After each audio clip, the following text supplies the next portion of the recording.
Peace be with you. Friends, we come now to the second Sunday of Lent, and we're on, I call it both dangerous and very holy ground, because the church is giving us this reading from the 22nd chapter of Genesis. The ancient Israelites referred to it as the Akedah, which means the binding.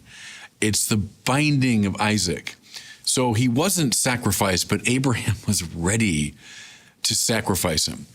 It's hard to imagine another text in the Old Testament that's more controversial, that stirred up more puzzlement and opposition. And I'm with Søren Kierkegaard, the great philosopher, who writes a book called Fear and Trembling, based upon this text.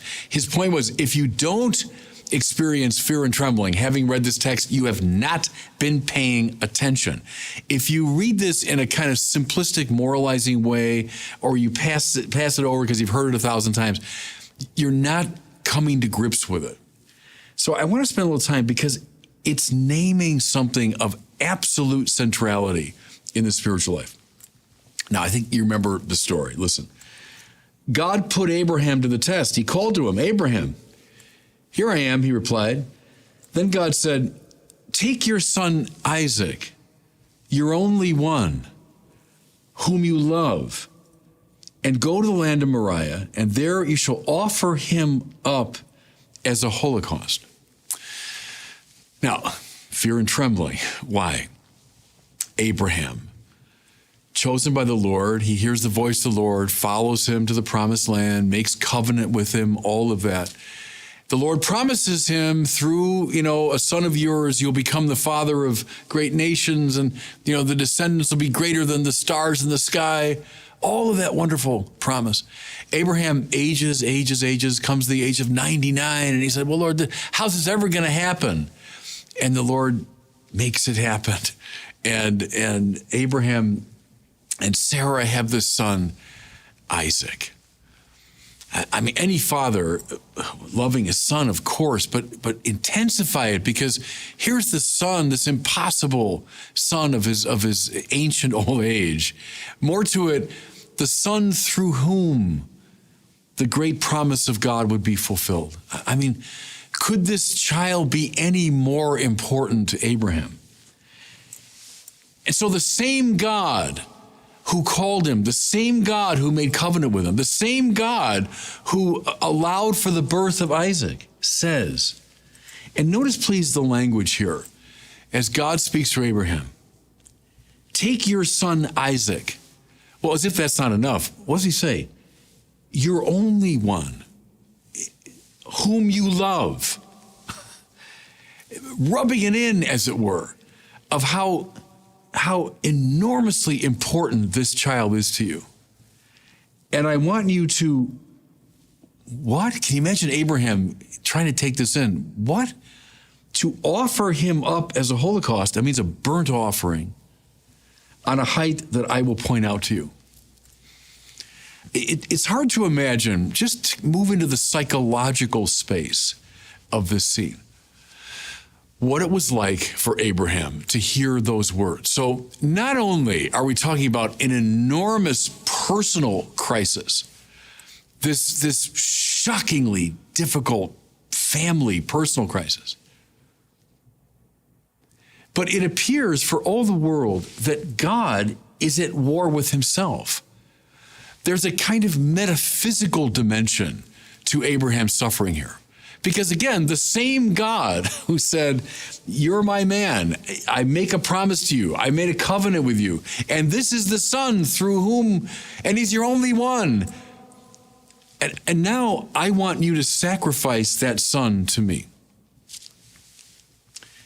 At the psychological level, undoubtedly at the physical level, at the familial level, even as I say, at the metaphysical and religious level. It's hard to imagine someone going through more of a crisis. So here's the question, and it's in the mind of everybody who's ever read this story. Why in the world would God do this? Now, the story has, if you want, a happy ending, right? Because Abraham, all right, he's willing to obey the Lord, and he walks with his son, and it's heartbreaking, right? Because the son carrying the instruments of the sacrifice, carrying the wood up the mountain. And the son, imagine you're a father of a young kid, and well, here we are, here's the place, and here's the wood for the sacrifice, but Father, where's the offering? What was going through Abraham's heart and mind at that point? And he says to him, God will provide. And then Akedah, the binding, he binds Isaac to the altar, raises the knife to kill him. I mean, he's completely willing to go through with it. And only then, right, does the angel stay his hand. And the Lord says, now I know, that you love and obey me. Can you forgive people, everyone, up and down the ages, from biblical times through Kierkegaard to our time, wondering, what are we dealing with here? This sounds like something rather monstrous is going on. Okay. What we should not do is psychologize this reading. What we should not do is see it in primarily these sort of subjective psychological terms. What we have here is something that you have a lot of in the Bible. And let me state it this way. The test, and remember that's how it begins. God put Abraham to the test. What's the test? Do you love God, or do you love the benefits of God? Let me say that again. That's the test. Do you love God, or do you love the benefits of God? So God, provides benefits for us all the time. The fact that I exist, that I'm breathing, that I'm alive, that's all a gift of God. Whatever success I've had or whatever good things have happened to me, those are benefits that have come to me from God, and that's wonderful. But how do I love God? Do I love God because of the good things he gives me? Or do I love him for his own sake? Do I love the benefits that come to me from God's will? Or do I love God's will? Now, there's a link between this story, a tight link, I think, and the story at the beginning of the book of Job. Do you remember? Similarly, Satan in the heavenly court, God says to him, have you noticed my servant Job? I know most people are wicked, but there's Job. He's just upright. He's great. He's a wonderful person. And Satan says to him, well, yeah, because you've given him every good thing. Job is successful, has a big family. He's got nothing but riches, and he's got fame, and he's well loved. Sure, Lord, you've given him all these benefits. And so a test happens. God gives Satan leave to take all of that away. And at the heart of the book of Job is Job saying, the Lord gives and the Lord takes away. Blessed be the name of the Lord. Does he complain? Yeah, and suffer? Yes, and that's all in the book of Job. But at the end of the day,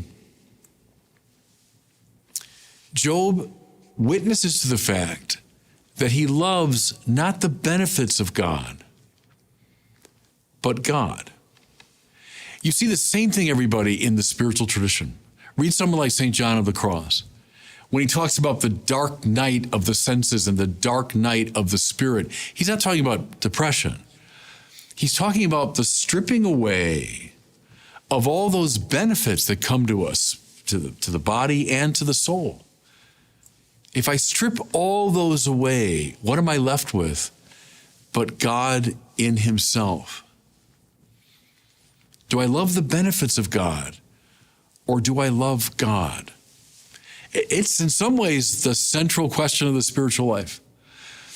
In this world, is this a tough road to walk? Yeah, it is. It is. Because as Job said, and as Abraham experienced, the Lord gives, and sometimes the Lord takes away. Now, is God's ultimate purpose always a purpose of love? Yes. Yes. God is love. Can we always see it clearly and on our terms? No. Does the love of God always correspond to benefits that I can immediately appreciate? No. And that's the test. That's the test. Okay. Abraham on Mount Moriah, Job on the dung heap, right? Having been stripped of all these goods. One more image. Jesus on the cross. What's he stripped of on the cross? Every possible benefit. Sensual pleasure? No, he's at the limit of suffering. Friendship? His friends have all abandoned him. Honor? No, they're spitting at him. Bodily well-being? No, he's dying. He's like Abraham on Mount Moriah. He's like Job on the dung heap. Jesus nailed to the cross. And what does he say? Father, forgive them. And Father, into your hands I commend my spirit. What did he say in Gethsemane when he entered into this time of suffering? Not my will, your will. Do you love the benefits of God, or do you love God? Sometimes, I'll use this language now of the book of Genesis, sometimes that's the test. When all's going well, and I'm just basking in benefits, maybe it's not clear in the depth of my own soul. Am I loving these, or am I loving God for his own sake? Now, just one quick glance, because the church connects that awful story, and I mean awful in that rich sense of the word. It's an awe-inspiring story as well as being awful in the more conventional sense. It links it to Mark's account of the Transfiguration. What happens now on Mount Tabor, the Mount of Transfiguration?